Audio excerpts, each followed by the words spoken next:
Attitude is Everything, written by Jeff Keller. Change your attitude, change your life. Part 1.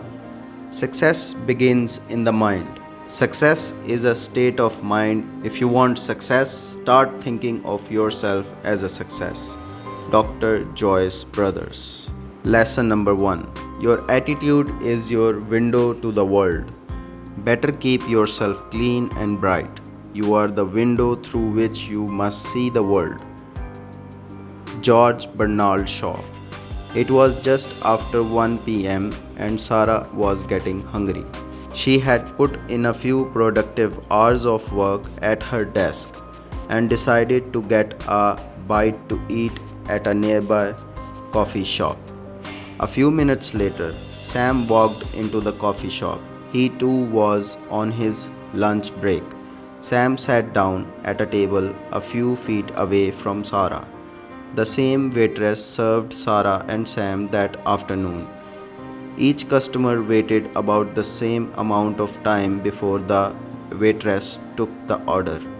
Each of them received their meal around the same time. Each of them was served well prepared, wholesome food, and each waited the same amount of time for the waitress to deliver the check.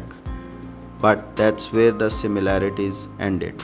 Sarah had walked into the coffee shop with a smile, a spring in her step, and a very positive outlook on the world.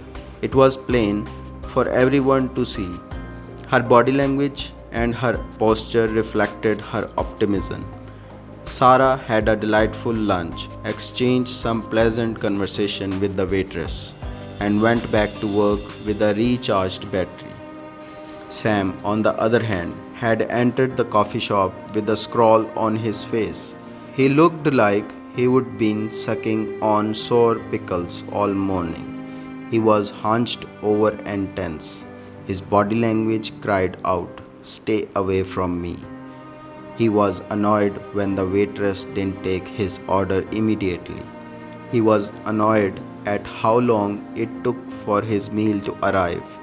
He complained about the food and was furious when he didn't get his check right away. Why did Sarah and Sam have such different experiences in the coffee shop? Remember that each was treated in exactly the same way. It comes down to this. Sarah sees the world with a positive attitude, Sam sees the world with a negative attitude. A definition of attitude. Think of your attitude as the mental filter through which you experience the world. Some people see the world through the filter of optimism, the glass being half full, while others see life through a filter of pessimism, the glass being half empty. Let me give you some examples to explain the difference between a positive attitude and a negative attitude. The person with the negative attitude thinks I can't. The person with the positive attitude thinks I can. The person with the negative attitude dwells on problems. The person with the positive attitude concentrates on solutions. The person with the negative attitude finds faults with others. The person with the positive attitude looks for the good in others. The person with the negative attitude focuses on what's missing. The person with the positive attitude counts his or her blessings. The person with the negative attitude sees limitations. The person with the positive attitude sees possibilities. I could go on with examples, but I'm sure you get the idea. When I talk to audiences about attitude, I often like to use word pictures. They help people to understand and remember what I said. Let me paint this picture for you. Your attitude is your window to the world. Everyone starts with a clean mental window. Let's take a few moments to discuss why I say that your attitude is your window to the world. We all start out in life with a good attitude, or should I say, a clean mental window. Just watch young children. They are always laughing and giggling. They have a sunny disposition. They love to explore new things. Consider the attitude of a child who is learning to walk. When he stumbles and falls down, what does he do? I'll tell you what he doesn't do. He doesn't frown or blame the carpet. He doesn't point fingers at his mother or father for giving him lousy instructions. He doesn't point fingers at his mother or father for giving him lousy instructions. He doesn't quit. Oh no. He smiles, gets up again, and makes another attempt. And another. He keeps going for weeks and weeks with a positive attitude until he gets it right. His window is squeaky clean, and he feels like he can conquer the world. But as you know, there comes a point where life starts throwing some dirt at our windows, and here is what happens. Our windows get splattered by criticism from parents and teachers. Our windows get smudged by ridicule from peers. Our windows get smeared by rejection. Our windows get soiled by disappointments. Our windows get clouded by doubts. The problem is, the dirt keeps building up, and all too many people do nothing about it. They continue to go through life with a filthy window. They lose their enthusiasm. They get frustrated and depressed.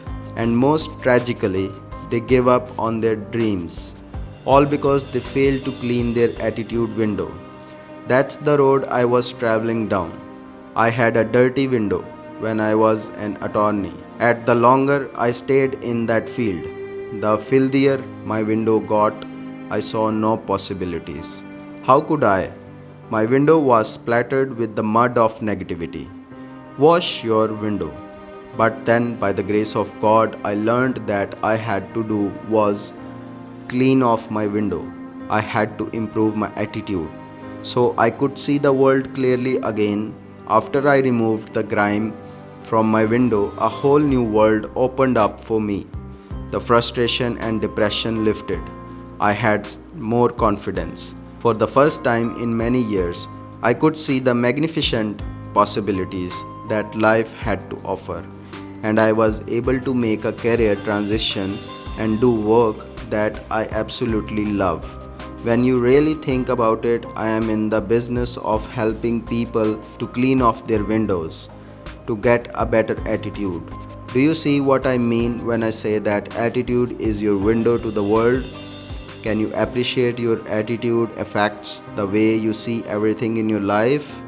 More importantly, are you beginning to see those areas where your window needs to be washed? Your control, your attitude. It's your job to keep your window clean. Sure, I can give you a little encouragement, and other people can encourage you too. But in the end, nobody else can do it for you. You see, you always have a choice. You can leave the filth on your window and look at life through a smeared glass. But there are consequences to that approach, and they are not very pretty. You will go through life negative and frustrated. You will be unhappy. You will achieve only a fraction of what you are capable of achieving. There is a better way. When you choose to take out your squeege and clean your window, life will be better and sunnier. You will be healthier and happier. You will set some ambitious goals and begin to achieve them. Your dreams will come alive again. Still doubting whether you really have the power to change your attitude? Perhaps you're thinking, Jeff, that's easy for you to say. Your attitude wouldn't be so good if you had my problems. Granted, some really devastating things may have happened to you. You may have endured much suffering. Perhaps you're going through some tough times right now. But even under the worst circumstances, I still contend that you have the power to choose your attitude. I'm not saying it's easy, but the fact remains, the choice is yours. Let me tell you about a man who is well qualified to speak on the subject of attitude. His name is Dr. Viktor Frankl, and he went through hell on earth and managed not only to survive but to inspire millions of people. You see, Viktor Frank endured years of horror as a prisoner in the Nazi death camps. To make matters worse, his father, mother, brother, and his wife died in camps or were killed in gas chambers. Every day, Frank and other prisoners suffered more hunger, cold, and brutality. Can a person control his or her attitude in a situation like that? Here is what Dr. Frank had to say about the importance of attitude in his best selling book, Man's Search for Meaning. Everything can be taken from a man, but one thing, the last of the human freedoms, to choose one's attitude in any given set of circumstances, to choose one's own way, even though life conditions such as lack of sleep, insufficient food, and various mental stresses may suggest that the inmates were bound to react in certain ways. In the final analysis, it becomes clear that the sort of person the prisoner became was the result of an inner decision and not the result of camp influences alone.